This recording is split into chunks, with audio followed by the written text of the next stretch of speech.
Oke, baik. Kita mulai. Assalamualaikum warahmatullahi wabarakatuh. Waalaikumsalam warahmatullahi wabarakatuh. Alhamdulillah, pada kesempatan pagi hari ini kita bisa bertemu kembali di Google Meet untuk melanjutkan materi manajemen biaya kita yang insya Allah sudah menjelang selesai. Kalau nggak salah hari ini tadi pertemuan yang ke-10 ya, kalau nggak salah ya, kalau dilihat dari materinya tadi. Yang mana kita akan membahas tentang transfer pricing. Ya, oke. Karena materi-materi kita di menjelang akhir ini ada beberapa teknis perhitungan, ya. Mohon nanti kalau ada yang memang belum saya sampaikan atau saya sampaikan tetapi belum dipahami, coba cek kembali di materinya, ya. Dan bisa kemudian dipelajari sendiri dulu. Kalau mentok nggak bisa ya monggo silakan nanti dikomunikasikan dengan saya. Sebenarnya yang saya sampaikan saya pilih pada metode-metode standar saja supaya tidak terlalu sulit untuk dipahami. Karena di dalam akuntansi biaya, akuntansi manajemen itu memang tidak ada pola baku, ya sekali lagi tidak ada pola baku. Jadi yang lebih penting sebenarnya di sini itu adalah ini improvisasi kita. Improvisasi ketika kita harus memberikan informasi. Tapi improvisasi itu kan tidak sakar PDW ya, tidak bisa. Tetap harus ada acuannya. Nah, pola-pola standar ini sebenarnya digunakan untuk acuan paling mendasar. Ya, kalau misalkan ini adalah sebuah gambar itu apa yang saya sampaikan itu hanya kerangka. Jadi kalau masih dalam bentuk kerangka itu kan finishingnya belum selesai, gitu kan. Nah, finishingnya itulah yang kita sebut dengan nama improvisasi. Karena untuk bisa finishing, data yang dipakai itu harus dari data yang real. Sedangkan kalau untuk kerangka ini ya hanya sementara menyontohkan bahwa pola bangunannya adalah seperti ini. Sehingga nanti kita pakai data-data ilustrasi, yang penting kita punya gambaran bahwa arah dari pembahasannya itu seperti itu. Kerangkanya itu bentuknya seperti ini. Nah, minimal sampai di situ untuk belajar. Nah, memang belajar itu tidak bisa menghasilkan sesuatu yang ready to use gitu ya. Enggak seperti ketika kita mau membuat suatu barang yang mau kita jual. Kalau kita buat barang mau dijual ya si pembeli nanti harus langsung bisa menggunakan barangnya. Tetapi kalau sebuah lembaga pendidikan, apalagi pendidikan tinggi ya, apa yang diluluskan itu sebenarnya kalau menurut saya belum ready to use secara langsung. Tetapi menurut saya ini hanya berani untuk melakukan, itu aja. Ya. Berani untuk melakukan. Jadi mencetak seseorang yang berani melakukan. Kenapa kok berani? Ya karena sudah dibekali beberapa hal-hal mendasar. Sehingga ketika nanti melakukan hal mendasar itu akan dikembangkan di tempat itu. Nah, sehingga akan menjadi sesuatu yang bermanfaat. Ya. Disebut ready to use itu bukan dari lulusan perguruan tinggi. Kalau memang langsung siap kerja ya ikut balai pelatihan kerja. Ya, di sana ready to use karena memang disiapkan untuk langsung melakukan sebuah pekerjaan. Tetapi kalau balai latihan kerja itu pekerjaannya spesifik. Ya bisanya hanya itu toh, yang lain tidak bisa. Nah, sedangkan kalau di pendidikan tinggi itu karena diberi beberapa macam-macam jenis keilmuan, harapannya kan bisa fleksibel, ya, bisa universal, sehingga dasar-dasar itu nanti bisa dicoba untuk digunakan. Kalau jadi seperti ini, maka saya akan menggunakan dasar yang ini. Kalau seperti ini, seperti itu. Nah, seperti yang kita bahas di manajemen biaya, untuk mengendalikan biaya supaya terjadi efektivitas dan efisiensi, maka ada berbagai macam langkah cara. Nah, beberapa alternatif yang kita bahas satu semester ini adalah beberapa jenis alternatif yang harus kita pahami. Sehingga ketika nanti terjadi, ya tinggal diingat aja kejadian seperti apa, ini cocoknya pakai alternatif yang mana. Nah, seperti itu ya. Fungsi, jadi sekali lagi saya tekankan, fungsi dari apa yang kita bahas itu jangan sampai salah berpersepsi. Oke, kemarin kita juga sudah bahas tentang TQM ya, Total Quality Management. Nah, quality sekali lagi menjadi suatu keniscayaan saat ini. Karena produk apapun, baik barang ataupun jasa sekalipun, yang akan kita hasilkan harus memiliki standar mutu. Ya kalau tidak bermutu siapa yang mau pakai kan begitu toh. Ya, jadi harus punya standar mutu. Nah, pertanyaannya adalah bagaimana kita menyiapkan standar mutu itu. Ya, kita berangkat dari sini dulu aja, menyiapkan. Nah, untuk bisa menyiapkan berarti kan harus tahu yang perlu disiapkan apa, siapa saja yang terlibat, proses awalnya bagaimana, kemudian alurnya nanti sampai akhir seperti apa. Dan kemudian kalau memang itu semua sudah ada, baru kita menghubungi pihak yang bisa mensertifikasi mutunya. Nah, sehingga muncullah yang disebut dengan nama standar kualitas. Nah, proses itu semua kita lakukan dengan teknik yang kita sebut dengan total quality management, yaitu mengendalikan dari kualitas secara menyeluruh. Nah, itu yang kita bahas kemarin. Ya. Semoga tidak ada pertanyaan ya. Oke. Kalau ada pertanyaan, monggo loh ya disampaikan. Kalau memang nggak enak, kalau ngomong di sini ya di WA kan ke saya nggak apa-apa. Oke, untuk menghemat waktu, memang saya tidak membuka atau menunggu siapa yang mau bertanya kalau seperti kita kuliah di kelas. Ya, tapi silakan aja kalau memang ada yang mau tanya segera unmute dan matur. Gitu ya. Baik, kita saat ini akan lanjut pembahasannya ke transfer pricing, ya, harga transfer. Materi insya Allah sudah saya kirim di grup, ada 2 materinya, dan mohon maaf saya tidak bisa menjelaskan semuanya, makanya saya sampaikan aja ke kalian untuk bahan bacaan, ya, bahan pelajaran. Ya, karena kita kuliah, kita sekolah pada sebuah lembaga pendidikan tinggi, pembelajaran yang kita terapkan adalah pembelajaran untuk orang dewasa, maka cara belajarnya tentunya tidak sama dengan pembelajaran anak kelas level sekolah menengah atau sekolah pertama. Jadi beda ya. Oke, baik, itu awal dari pengantar pada pagi hari ini. Oke, sekarang kita langsung masuk ke dalam konteks penentuan harga transfer. Ya. Apa sebenarnya harga transfer itu? Nah, oleh karena itulah nanti kita akan membahas beberapa hal, yaitu mulai dari pengertian harga transfer, syarat-syaratnya, tujuannya, metodenya, dan mungkin beberapa contoh administrasi terkait dengan transfer pricing. Ya. Oke, kita mulai dari pengertian dulu, bahwa dalam arti luas, harga transfer adalah harga barang atau jasa. Jadi tidak hanya sekedar barang, ya, bisa jasa. Yang ditransfer antar pusat pertanggungjawaban dalam satu organisasi tanpa memandang bentuk pusat pertanggungjawabannya. Ada beberapa kata kunci di sini yang harus kita pegang. Yang pertama adalah harga. Ya. Jadi nanti produk itu baik barang atau jasa mempunyai value, mempunyai nilai, mempunyai harga.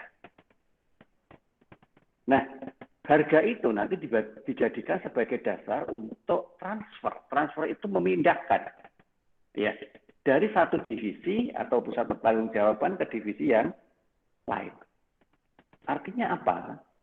dalam satu rangkaian proses produksi, misalkan ya kita contohkan aja barang. Dalam satu rangkaian proses produksi, tidak mungkin barang itu hanya dikerjakan di satu tempat. Ya, nggak mungkin. Pasti melibatkan berbagai tempat. Sebab kalau dikerjakan di satu tempat, justru efektivitas dan efisiensinya nggak akan tercapai. Ya. Contoh, misalkan kita contohin apa nih? Motor lah, ya. Sepeda motor misalkan ya. Kita tahu semua, walaupun itu merek terkenal, Honda misalkan ya, nggak mungkin Honda itu memproduksi sendiri semua komponen yang ada di motor itu. Coba kalian lihat nanti kalau pulang ya. Kok pulang? Kalian di rumah ya? Lupa saya. Ya, coba nanti lihat setelah selesai kuliah. Motor kalian bannya mereknya apa? Bukan Honda toh? Nggak ada ban merek Honda setahu saya.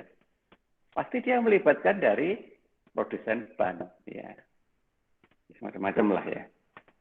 Oke, terus komponen kelistrikannya misalkan, nah, mereknya Oppo, lampu-lampunya itu mereknya Oppo. Bisa jadi juga semua ini aksesoris yang nempel di motor itu, ya. Sehingga bisa jadi Honda itu hanya sebuah ini. Apa namanya, pemegang merek. Hanya pemegang merek saja. Jadi lisensi yang dipakai,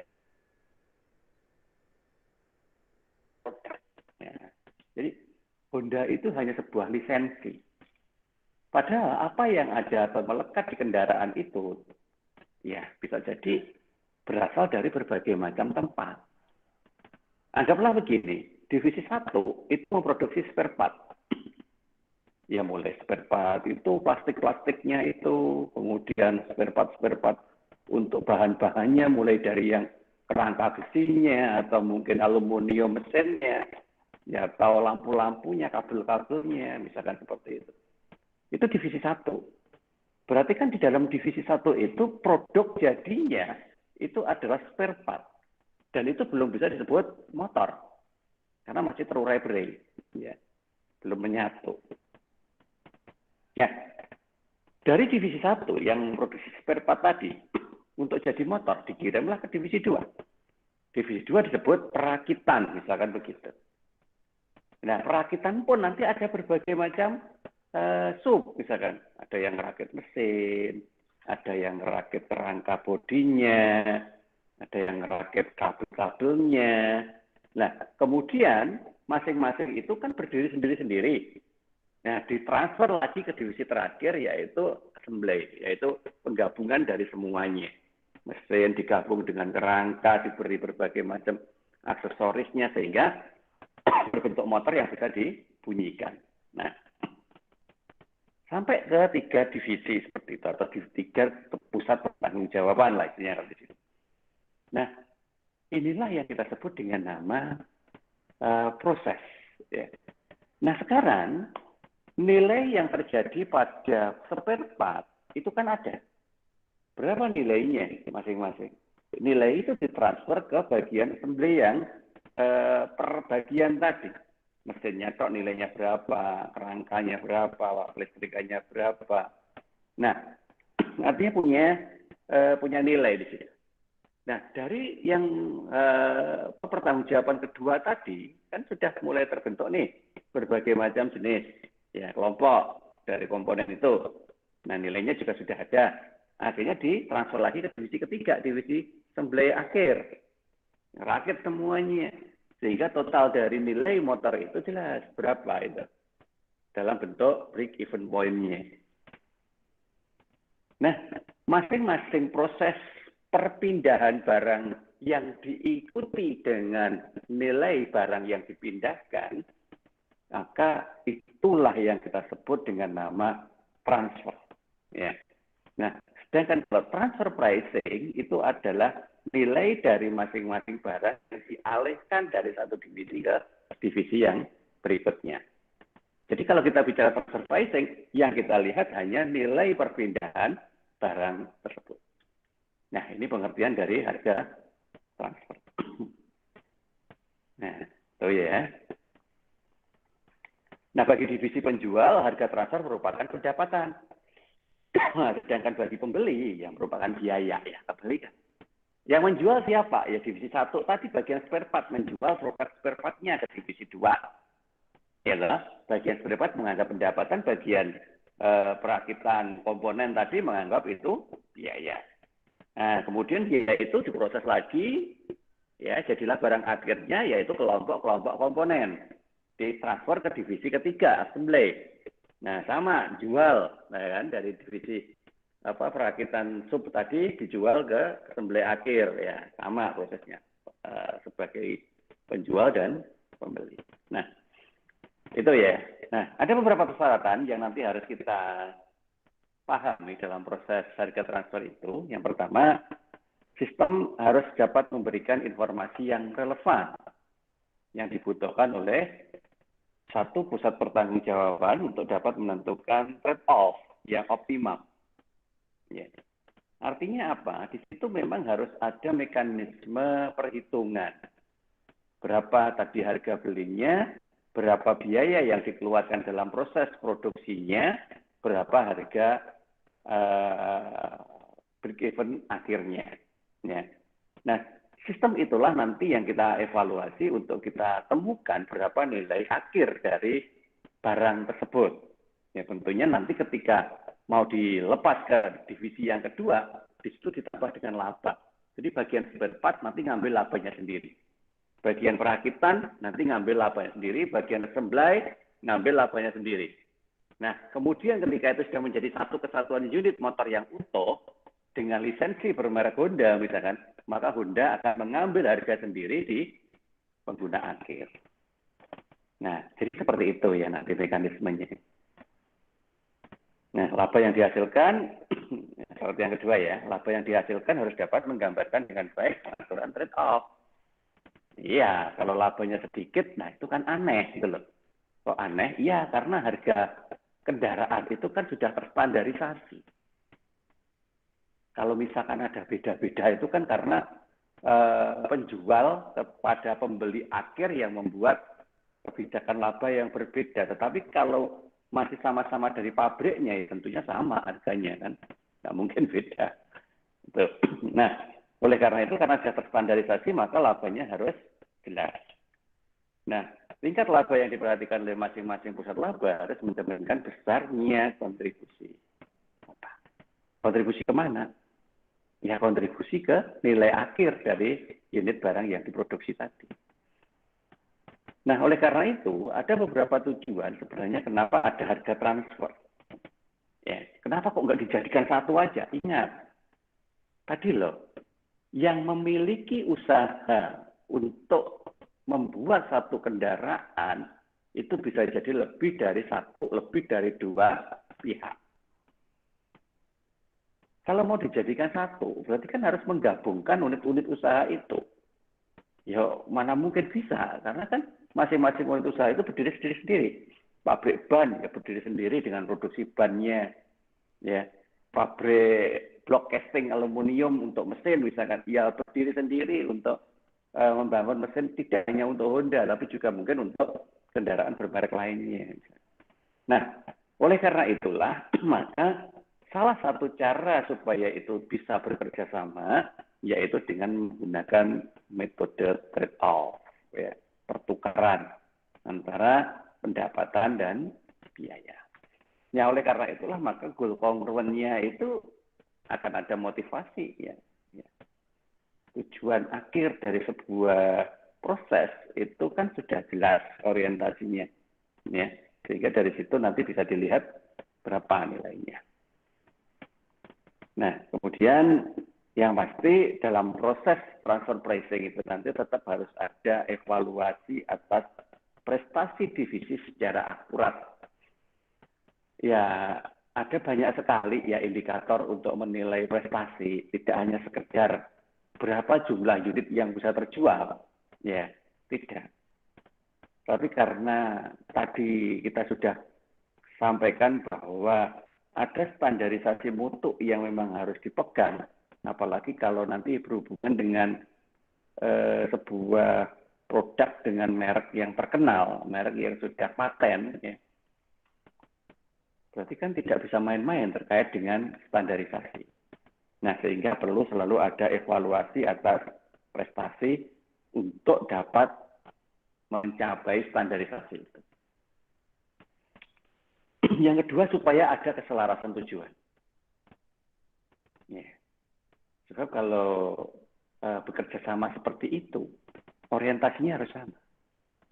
Bayangin misalnya, ketika si pabrik spare part tadi bekerja sama dengan motor dengan merek terkenal. Ya.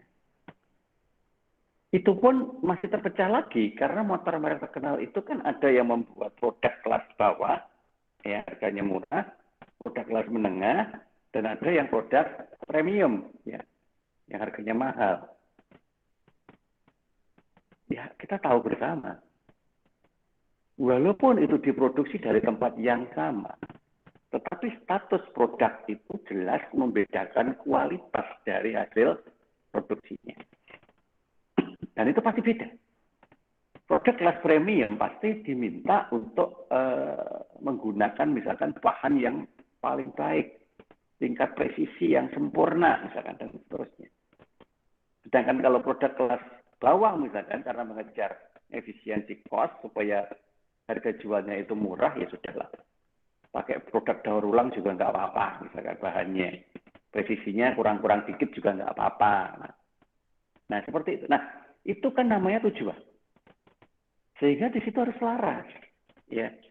Jangan sampai wong kita itu pesan produk untuk disemblai menjadi produk premium, tetapi ternyata kualitasnya sama dengan produk kelas bawah.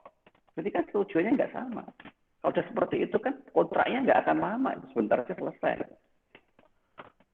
Mana nggak sesuai tujuannya. Tetap terjaganya otonomi divisi. Nah ini, walaupun memang itu nanti akan bekerja sama, maka dengan adanya proses transfer seperti itu, tetap akan bisa menjaga eksistensi dari masing-masing divisi. Jadi memang divisi itu lembaga yang otonom yang nggak bisa saling dicampuri. Misalkan bagian produsen pelek misalkan, itu protes kepada produsen ban yang katanya bannya nggak bunder. Gitu. Nah, walaupun protes, tapi kan tidak bisa kemudian intervensi nggak ban yang bunder kayak piye kan, nggak bisa. Ya kan hanya sekedar menyampaikan bahwa ada masalah terkait dengan presisi ban itu dengan pelek misalkan. Ya, misal ya. Nah sekarang coba masing-masing evaluasi diri. Sajane yang nggak presisi itu bannya apa peleknya kan begitu. Nah sehingga ketika data itu sudah muncul, baru ketemu, oh ternyata masalahnya di sini. Nah masing-masing akhirnya berbenah. Nah inilah proses otonomi yang kita sampaikan dalam mekanisme di sini. Coba itu kalau gabung semuanya, wah kacau kan. Oh kalau nggak pelek ora bunder, tak gekno peleke wisane bareng karo bane lah. Saiki jane produsen pelek, produsen ban. Nah, itu kan tidak menentu gitu. Nah, di sini ya, makanya ada proses transfer. Nah, di dalam penentuan harga transfer itu nanti ada 3 kelompok ini ya. Ini kelompoknya dulu ya. 3 kelompok metode. Yang pertama, harga transfer berdasarkan harga pasar. Ya, nanti kita melihat pertumbuhan harga barang sejenis di pasar yang digunakan untuk dasar penetapan harga transfernya. Yang kedua, harga transfer berdasarkan harga pokok, ya, berarti menggunakan dasar break even point-nya. Ya. Dan yang ketiga adalah harga transfer negosiasi. Jadi ini ya sepakatan wae lah ngomong-ngomongan sing penak piye. Ketemune piro, kena seperti itu. Nah ini full kebijakan kalau sudah pakai negosiasi ya. Karena bisa jadi beberapa data itu sifatnya hanya untuk mendukung dan tidak dipakai untuk pengambilan keputusan. Nah, oke, sekarang kita lihat satu persatu pengertiannya. Harga transfer berdasarkan harga pasar itu sebenarnya berasal dari pendapatnya Govi Darajan, ya, Anthony dan Govi Darajan, di mana mengatakan bahwa dalam penetapan harga transfer hendaknya berdasarkan harga yang ditetapkan di pasaran atas produk tersebut jika dijual ke pelanggan luar atau dibeli dari pemasok. Jadi ukurannya itu adalah pembeli dari luar. Pasarannya piro barang ngono kuwi mau ning gone pasar. Nah, itu kalau menggunakan mekanisme pasar. Nah, oleh karena itu dalam penetapan harga transfer ini nanti akan mendorong adanya keselarasan tujuan, yaitu yang pertama orangnya harus kompeten. Kompeten dalam hal ini adalah kompeten dalam mengikuti nilai yang ada di pasar. Kemudian atmosfer yang baik, artinya pasarnya tidak sedang bergejolak. Ya. Kalau pasar tapi pasarnya fluktuatif, wah, susah nanti yang dijadikan untuk dasar yang mana. Nah, sehingga yang kita pakai adalah harga pasar yang normal. Ya, normal itu apa? Ya rata-rata. Dalam sekian waktu, kemudian kita rata-rata, maka disitulah yang kita namakan dengan harga pasar normal.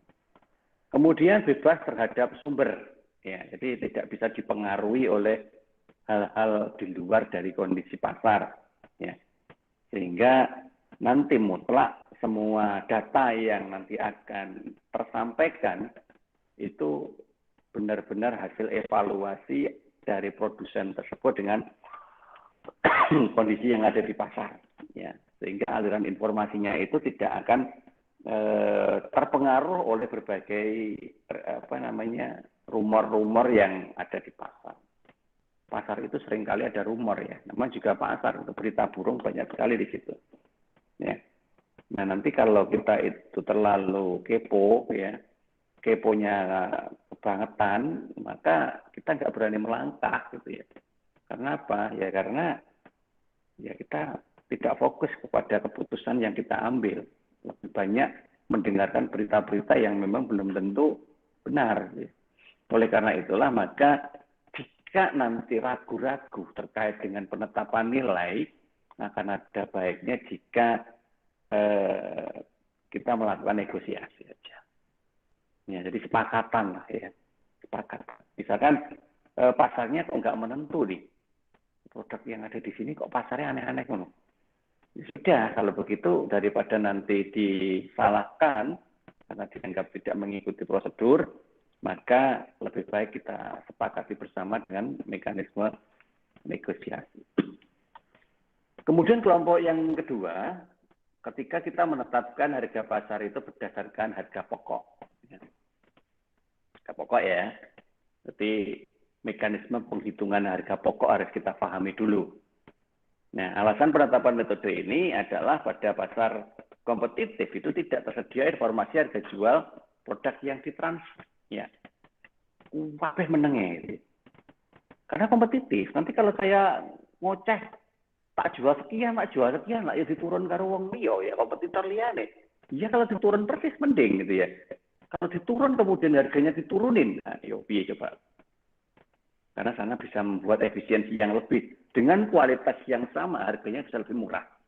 Pindah wes, hilang toh pasarnya. Nah ini makanya kalau berada pada sebuah pasar yang kompetitif, biasanya informasi terhadap harga itu sangat tertutup. Jadi yang mengerti itu hanya pihak yang bekerja sama saja. Misalkan Honda nih, tanya, ban, apa misalnya ban Dunlop misalkan gitu ya. Kamu jual ban itu, ban depan, ban belakang itu ke sepeda motor Honda itu berapa? Ya nggak tahu, yang tahu hanya Dunlop sama Honda. Luar nggak ngerti. Apakah sama dengan ketika pembeli hanya membeli satu unit ban di toko ban itu? Tentunya beda. Ya, tapi bedanya sampai sejauh mana kan tidak ada yang tahu. Nah, di sini ya. Kemudian kesulitan dalam penentuan harga jual yang disebabkan oleh perselisihan manajer divisi. Jadi kalau misalkan evaluasinya tidak membuahkan hasil, ketika membuat yang namanya harga pokok, ya itu metodenya kan banyak. Nah, ketika satu manajer divisi dengan manajer divisi yang lain itu berbeda metode dalam penetapan harga pokok, maka nilai harga pokoknya nanti jadi beda.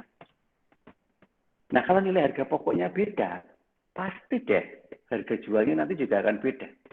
Ya kenapa? Karena persentase labanya sama. Nah, di situ. Ya. Nah, oleh karena itu, ya kadang inilah risiko ketika terjadi perbedaan metode dalam menetapkan harga pokok. Kemudian yang ketiga ini, kalau misalkan bertransaksi terhadap barang yang memiliki suatu kandungan formula yang rahasia. Misalkan obat. Ya. Obat itu kan banyak secretnya. Paling kalaupun nanti ada ingredientnya, itu kan ingredient yang standar aja. Mengandung paracetamol sekian miligram. Nah, misalkan begitu. Ya, mengandung antioksidan sekian miligram. Nah, cuman paracetamol jenis apa, antioksidan jenis apa, vitamin C itu vitamin C kategori yang mana, tidak ada kan? Ya. Nah, oleh karena itu sama dengan yang tadi, produk ban tadi. Jadi di sini memang yang tahu hanya pihak yang berkontribusi aja. Ya. Nah, seperti itu misalnya. Sehingga kalau misalkan tidak ada transfer pricing, ya cilokok itu. Harga dan formula bisa ya terpublish. Nah, oleh karena itulah maka dengan metode yang ini, ya metode harga pokok ini, kita harus memperhatikan beberapa hal ini. Yang pertama adalah definisi dari harga pokok, yaitu suatu penentuan nilai harga yang kita sebut dengan nama standar cost. Bukan cost dalam pengertian adalah life cost, ya. Ya. Bukan, ya. Jadi yang kita pakai untuk acuan adalah standar. Makanya harus ada standar cost minimal yang dipakai sebagai dasar aturannya di sini, supaya harga pokoknya itu benar-benar valid informasinya. Nah, kemudian dari situlah nanti kita bisa menentukan harga jual. Kalau dalam bahasa transfer pricing, menjual dari satu unit ke unit yang berikutnya itu disebut dengan nama markup. Ya, jadi jangan salah menafsirkan lah ya. Markup itu kan konotasinya kayak negatif, kayak jadi ngeluwi-ngeluwi saka sing sak mestine. Ya pasti ya memang begitu ketentuannya, ngelebihi dari yang semestinya itu betul. Karena apa? Semestinya hanya menggunakan harga pokok. Nah sekarang ditambah dengan tingkat laba, ya atau besarnya laba supaya menjadi harga jual. Maka harga jual itu pasti melebihi harga pokok karena di situ ada laba. Nah, maka markup yang dibuat adalah markup untuk memunculkan laba bagi masing-masing divisi. Jadi masing-masing divisi itu juga memang harus mempunyai laba karena ya walaupun divisinya itu dalam satu kesatuan di perusahaan yang sama ya tetap aja laba pada divisi 1, laba pada divisi 2. Ya karena supaya nanti bisa menyumbang total laba yang tinggi. Coba kalau labanya itu hanya muncul pada hasil penjualan saja, ya dari endingnya produk gitu ya. Ya kan paling cuma sebesar itu aja, kecil gitu. Nah, tetapi kalau masing-masing divisi itu nanti mampu menyumbang kontribusi laba, maka akumulasi dari laba itu akan. Nah, itulah kenapa harus ada markup. Nah, contohnya seperti ini.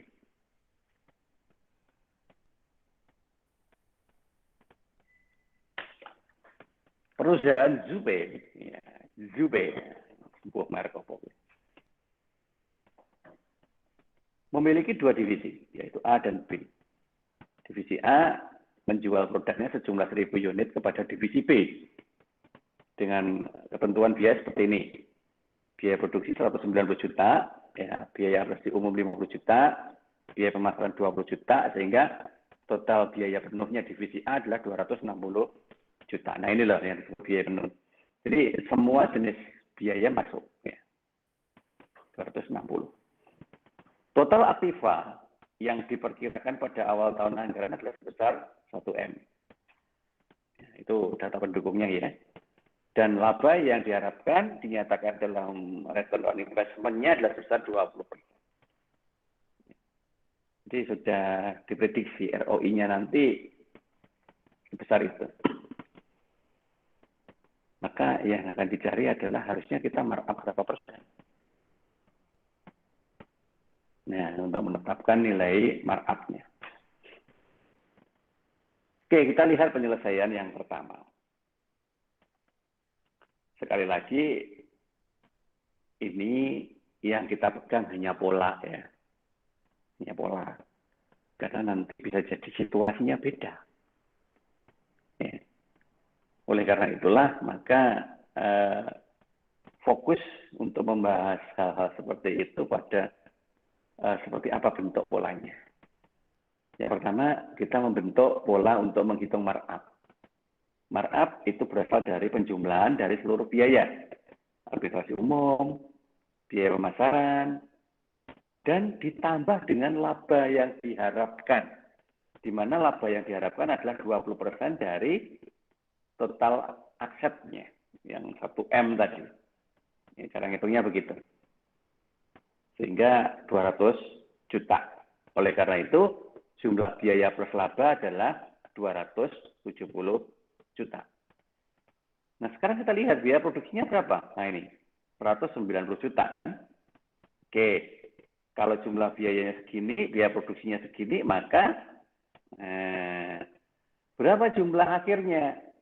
Jumlah akhirnya adalah jumlah biaya per laba dikurangi dengan biaya produksinya. Maka ketemu 80 juta. Nah, markup itu diperoleh dari, nah ini, biaya produksi dibagi dengan jumlah biaya per laba kali 100%. Maka markup-nya menjadi 142%. Jadi lebih 42% dari total perhitungan ini biaya produksi. Ya. 42% di atas. Nah, kenapa kok kita menghitung 42%? Ya karena itu tadi perbandingannya. Ya. Jumlah biaya pelabuhan tadi 270, biaya produksinya 190. Nah, kalau ini berubah, bisa jadi markup-nya juga berubah. Nggak segitu. Ya. Ya ini kan gara-garanya memang datanya seperti ini. Ya. Nah, setelah ketemu ini, maka kita menghitung harga transfernya. Yang pertama, kita masukin biaya produksinya 190 juta tadi. Nah, kemudian kita masukin markup-nya. 142% dari biaya produksi, sehingga menjadi 269.800. Oke, sehingga harga jualnya adalah penjumlahan dari keduanya. 459.800. Dengan asumsi volume produksinya tadi adalah 1.000 unit. Ya, maka harga transfer per unitnya dihargai sebesar 459.800. Ya, kalau nanti ada negosiasi kemudian jadi dibulatkan, ya monggo. Ya. Itu cara menghitung harga transfer per unit ketika terjadi markup. Kemudian pola yang kedua bisa jadi juga seperti ini. Coba kita lihat. Ya. Pola yang kedua itu data awalnya sama. Data awalnya sama, sampai dengan jumlah biaya per laba itu sama. Cuman di sini biaya produksinya adalah 200 juta. Ya. Kita anggap biaya produksinya adalah 200 juta. Nah, ini loh yang kita sebut dengan nama kasuistik. Ketika biaya produksi itu berubah, maka nilai markup-nya juga akan berubah. Coba kita lihat.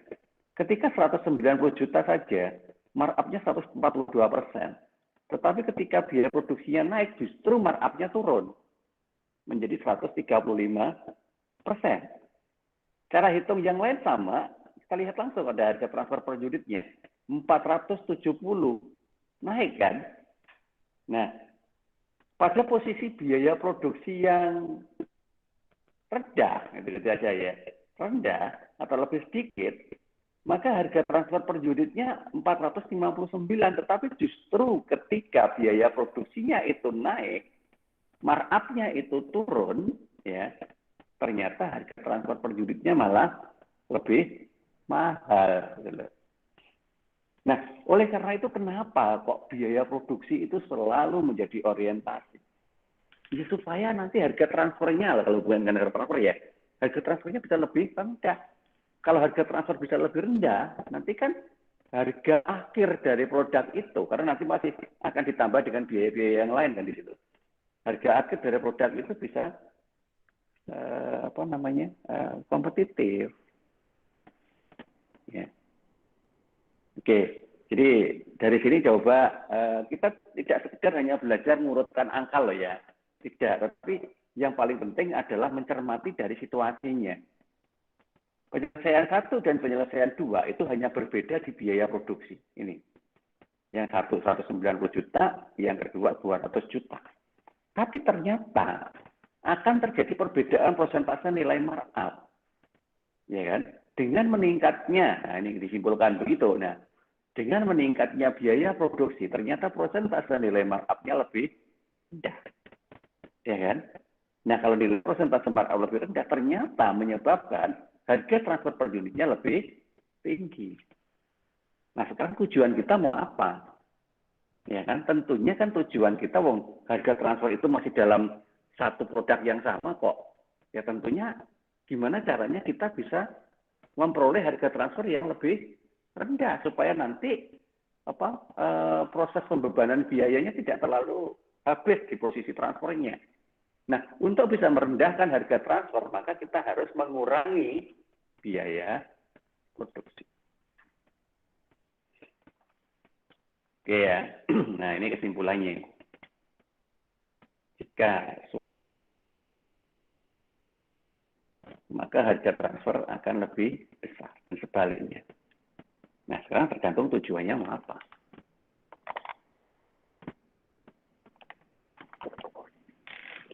Oke, lanjut ya. Kita lihat case yang lain. Ada 3 jenis divisi yang nanti kita akan coba gunakan untuk melihat mekanisme transfernya juga. Datanya seperti ini. Kita jual divisi X, divisi Y, divisi Z ya. Nah, total. Ya kan? Biaya variabel cost ya. Jumlah, oke, kontribusi laba. Ya, saya nggak jelaskan ya pola ini ya, kita ngerti kan? Dari mana ini masing-masing dapatnya, terutama yang kontribusi laba, ya ini ya, Bapak ngitungnya. Oke, kemudian totalnya 80.000. Oke. Nah, dari beberapa data itu, sebenarnya ada beberapa cara yang bisa kita pakai untuk mengatasi masalah harga transfer. Yang pertama, kesepakatan. Itu adalah cara yang paling efektif. Yo komunikasi yo ngomong ngono to. Wong semua itu saling membutuhkan kok. Ya, bicaranya amrek padha mlakune begitu. Pihak-pihak yang terlibat di dalam transfer barang atau jasa itu melakukan negosiasi untuk memutuskan harga jual kepada pihak luar dan menentukan laba untuk produk yang mengandung upstream fixed cost and profit. Ya, upstream fixed cost and profit. Jadi data itu sebenarnya hanya sebagai pendukung aja, sebagai informasi aja. Nah, dari data-data itulah kemudian bisa diambil kesimpulan layak atau tidaknya proses kerjasama tersebut. Nah, sehingga negosiasinya itu benar-benar mewakili dari nilai data yang dimiliki. Oke, dari data yang awal seperti ini tadi, ya, kita coba lihat mekanisme yang diubah, yang dikasih warna merah itu yang berubah ya. Divisi Y harga jualnya menjadi 130.000 ya, 130.000. Oke, di sini tadi 150 kan? Nah ini 150, kemudian turunkan jadi 130. Nah ternyata 130 itu ya, masuk ke divisi Z menjadi bahan baku. Ya. Nah, oleh karena itulah maka nanti akan mengubah mekanisme yang ada di divisi Z. Yang semula di divisi Z tadi tidak punya kontribusi laba sama sekali. Akhirnya punya kontribusi laba 20.000 dengan menurunkan kontribusi laba yang ada pada divisi Y, ya kan? Yang semula 50.000 menjadi 30.000. Jadi dibagi gitu loh. Ya, dibagi. Ya memang ini agak sulit kalau divisi Y dan divisi Z itu induknya nggak sama gitu ya. Induknya nggak sama, agak sulit ya. Karena masing-masing punya kepentingan. Tapi ya kalau misalkan memang di dalam kontrak itu sudah disepakati nanti harus bekerja sama dan saling membantu, ya tolong menolong dan berbuat baik seperti pengamalan sila Pancasila itu, ya nggak ada masalah. Tapi sulit sekali di dalam bisnis tidak mengenal Pancasila ya. Oke, itu contoh ya, contoh aja ya. Jadi kita itu kan sebenarnya tidak sampai kepada memikirkan ini berhasil atau tidak. Itu bukan urusannya accounting gitu kan. Itu urusannya pimpinan nanti. Ya kalau accountingnya sudah menjadi pimpinan lain cerita. Nanti ya belajar ODW besok belajar jadi pimpinan. Ya. Tapi kalau sementara ini kita pelajari di sini karena kacamata kita dari sudut pandang accounting ya. Yang penting kita memberikan berbagai macam alternatif. Memberikan berbagai macam solusi. Coba diginiin, coba diginiin, coba diginiin. Tapi gini-gininya itu ya orang kok gini-gini sakar PC dewe kan. Ya gini-gininya itu ya harus ada dasar yang bisa digunakan. Ya, seperti itu aja. Piye lek ngene gitu ya. Ya ora piye-piye. Oke, kemudian yang kedua yaitu penentuan harga transfer dengan two-step pricing, dengan 2 langkah pembebanan. Pengertiannya seperti itu ya, harga transfer pusat penjual yang akan dibebankan pada pusat pembeli dihitung dengan cara membebankan sebesar biaya variabel standar. Dan secara periodik, mungkin bulanan atau gimana itu ya, pusat laba penjual membebankan biaya tetap untuk produk yang dijual dan persentase keuntungan secara proporsional ke pusat laba pembeli. Angel, ya dipahami angel ya. Lihat aja ilustrasinya. Jumlah produknya adalah 5.000 unit. Contohnya ini ya, datanya begini. Jumlah produknya ada 5.000 unit. Biaya variabel per unitnya Rp5. Biaya tetap per bulannya 20.000. Investasi untuk proses itu adalah 1.200.000. Dengan laba yang diinginkan adalah 10%. Berapa harga transfernya ke pembeli? Nah, kita selesaikan dengan cara perhitungan matematik. Saya tidak menceritakan hitung matematiknya ya. Anda pernah belajar matematika. Revenue-nya 5.000 unit kan? Oke. Kali berapa? Nah, masih misteri di sini. Belum tahu. Sehingga jawabannya X gitu aja. Variable cost-nya itu juga data awalnya sudah bisa kita lihat ini. 5.000 unit kali Rp5, maka ketemu 25.000. Nah, karena ininya belum ketemu ya, revenue-nya belum ketemu, maka margin contribution-nya juga belum ketemu. Yang sudah ketemu adalah fixed cost per bulannya adalah 20.000 dan profitnya adalah 10.000. Datanya di sini semua ya. Oke. Nah, sekarang gimana cara mencari yang X itu?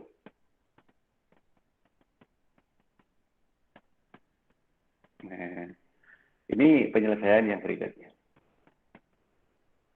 Ya, sampai di sini paham ya? Jadi angka 10.000 itu nyarinya ini, di bawah ini. Ya. Oke, sampai di sini paham?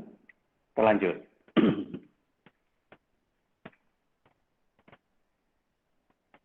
Kita ngitungnya dari bawah. Kita ngitung margin contribution dulu. Karena profit sudah ketemu, fixed cost sudah ketemu, ya sudah, dibalik aja prosesnya.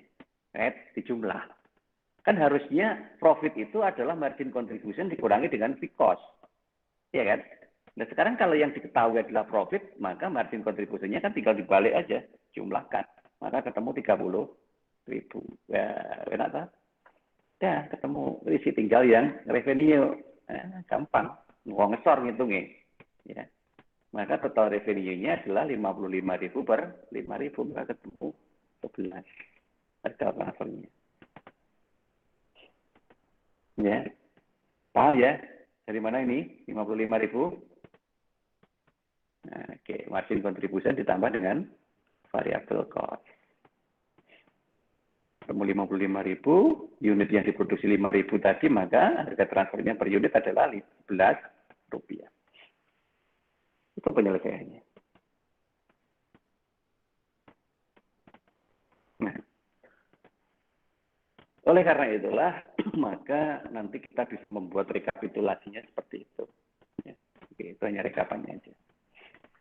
Kemudian metode yang ketiga, terkait dengan profit sharing. Ingat, sekali lagi, mumpung belum kelupaan ya, apa yang kita bahas ini tadi adalah metode harga transfer. Artinya metode harga transfer itu banyak. Nah, karena banyak inilah, maka kita harus memilih nanti. Memilih sesuai dengan masalah dari harga transfer yang terjadi. Jadi metode-metode ini kan sebenarnya dipakai untuk menyelesaikan ketika terjadi permasalahan terkait dengan transfer pricing. Dan sekarang masalahnya apa? Ya kan? Nah, beda masalah ya beda cara untuk penyelesaiannya. Nah, makanya ada yang metode pertama, metode kedua tadi, metode ketiga yang akan kita bahasin. Ya itu nanti tergantung masalah yang akan kita pakai. Nah, jadi kalau memang masalahnya itu adalah terkait dengan pembagian laba, ya kita pakai metode yang ketiga ini. Sedangkan kalau masalahnya tadi terkait dengan penentuan nilai harga transfernya itu berapa, ya pakai metode yang pertama. Sedangkan yang ke satu itu jika kita hanya bicara tentang kesepakatan pengalian dari laba tadi. Jadi laba dari divisi Y dialihkan sebagian ke divisi Z karena divisi Z tidak ada laba. Mosok ditok rawai karena laba nih. Bangkrut di lunas. Nah, akhirnya dialihkan dari laba divisi Y ke Z dengan mekanisme transfer pricing. Oke, jadi begitu ya. Jadi jangan sampai salah memahami. Boleh kita memang fokus memahami alur, tetapi jangan sampai lupakan terus alur memang kena tinggi opo. Ya, tetap harus paham di situ. Oke, pembagian laba. Dalam metode ini, produk yang ditransfer ke pusat laba pembeli dihargai sebesar biaya variabel standar. Biaya variabel dari pusat laba pembeli ini kemudian ditambah dengan biaya variabel yang dikeluarkan di pusat laba pembeli untuk mendapatkan jumlah biaya variabel kumulatif. Setelah produk tersebut dijual, maka pusat laba pembeli akan membagi kontribusi yang diperoleh, ya, di mana itu berasal dari harga jual dikurangi dengan biaya variabel nanti ya kepada pusat laba ya secara merata atau proporsional. Itu angel kalau di partus itu. Lihat aja seperti ini. Oke, biaya variabel per unit pada divisi A 8.000 misalkan.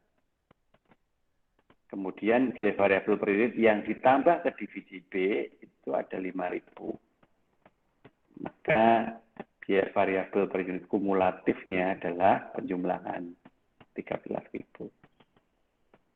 Oke, jumlah produknya adalah 1.000 unit, harga jual per unit 20.000, maka total biaya variabel kumulatifnya di sini tadi 13.000. Berapa laba untuk divisi A dan divisi B? Ya, nyari itu. Ya oke, cari dengan cara seperti itu. Ini nggak usah saya jelaskan, udah paham ya, gampang kan, hanya melihat itu kan.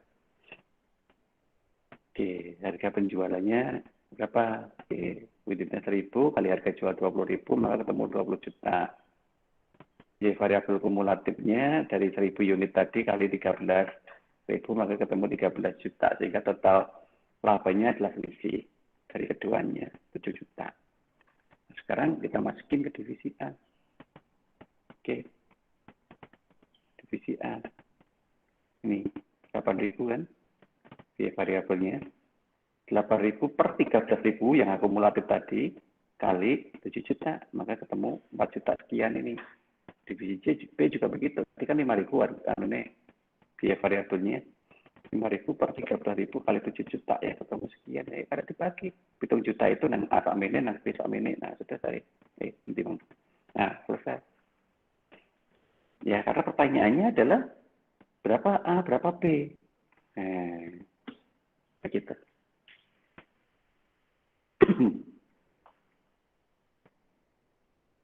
Oke. Nah, kemudian yang terakhir ini ya, terakhir terkait dengan administrasi harga transfer. Oke. Jika metode harga transfer berdasarkan harga pasar dan harga pokok tadi belum memuaskan, maka diperlukan mekanisme formal, yaitu aturan tentang negosiasi antar pusat laba dan arbitrasi. Nanti kita bahas arbitrasi. Oke. Apa isi negosiasi? Nah ini ya. Proses formal. Jadi negosiasi itu sah ya. Untuk menentukan besarnya harga transfer antar pusat laba yang terlibat tanpa campur tangan dari kantor pusat. Kantor pusat menengok sih. Jadi masing-masing pusat antar bagian tadi ngomong-ngomongan dewi. Gitu. Ya. Jadi bukan kok kantor pusat itu malah menginstruksi, kamu segini, kamu segitu, nggak bisa. Ya. Jangan. Kantor pusat diam aja. Kantor pusat tahu jadi. Kalau nggak ada masalah ya biarin gitu kan. Ya. Jadi biar negosiasi sendiri. Gitu. Ada beberapa kebaikan dan ada beberapa kelemahannya memang.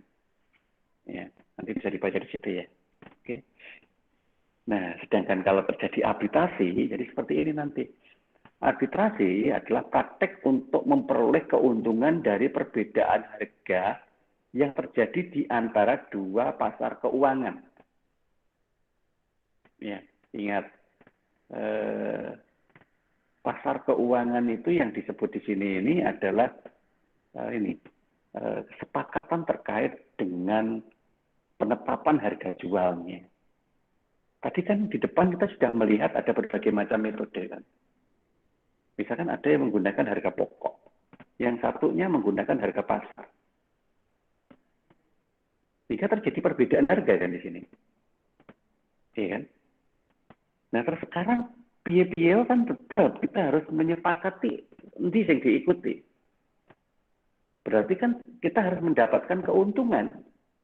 Keuntungan ingat ya, tidak hanya sekedar berupa materi loh ya. Jadi jangan berpikir keuntungan di sini adalah selisih nilai angkanya, enggak selalu begitu. Ya. Yang jelas keuntungan yang dimaksud adalah kita menemukan solusi terkait dengan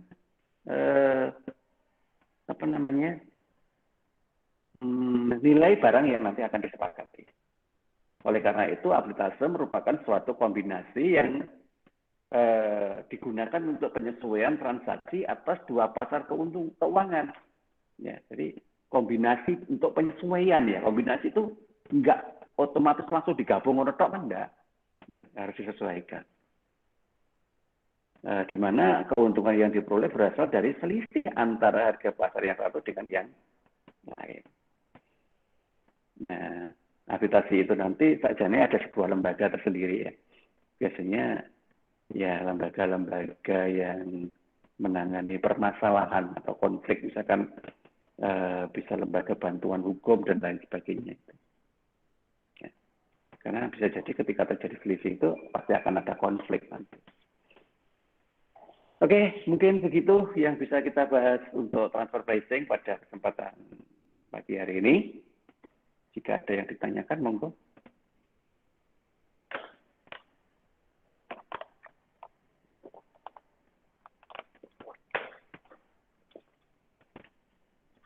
Oke, jangan lupa untuk mengisi presensinya ya.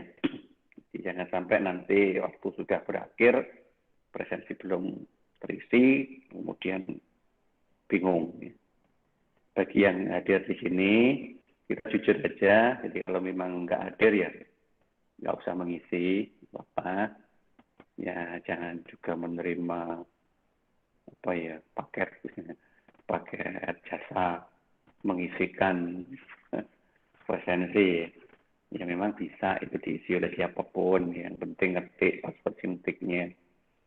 Ya, tapi ya usahakanlah karena kita itu orang-orang yang nanti insya Allah kalau diridhai oleh Allah akan menjadi penjaga gawangnya suatu lembaga keuangan. Ya. Dan di dalam mekanisme transaksi keuangan itu nomor satu yang harus dipegang itu adalah trust, ya, kejujuran dan kepercayaan. Sehebat apapun orang kalau tidak dipercaya, nggak akan dapat posisi di pekerjaan seperti itu. Ya, jadi ketika misalkan kalian nanti berdoa kepada Allah untuk bisa bekerja dengan menggunakan ilmu yang telah kalian terima selama ini, dan ternyata mungkin Allah belum mengabulkan apa yang kalian doakan, itu bukan kok kalian itu salah dalam berdoa sebenarnya. Tetapi sebenarnya Allah punya cara lain untuk bisa menyiapkan kalian menjadi lebih baik. Sehingga Allah akan memberikan sesuatu yang tidak kalian minta. Tetapi Allah tahu bahwa apa yang diberikan itu benar-benar kalian butuhkan, tapi belum disadari saat ini. Oke, mungkin begitu quote kita untuk hari ini. Oke, baik. Sekali lagi, ada pertanyaan sebelum kita akhiri?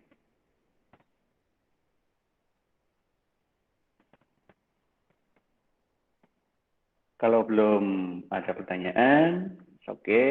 Nanti kalau memang kepikiran setelah ini, ya monggo nanti disampaikan. Mungkin begitu yang bisa kita bahas pada kesempatan pagi hari ini. Insya Allah kita ketemu lagi next week. Kalau nggak salah, kita bicara tentang analisis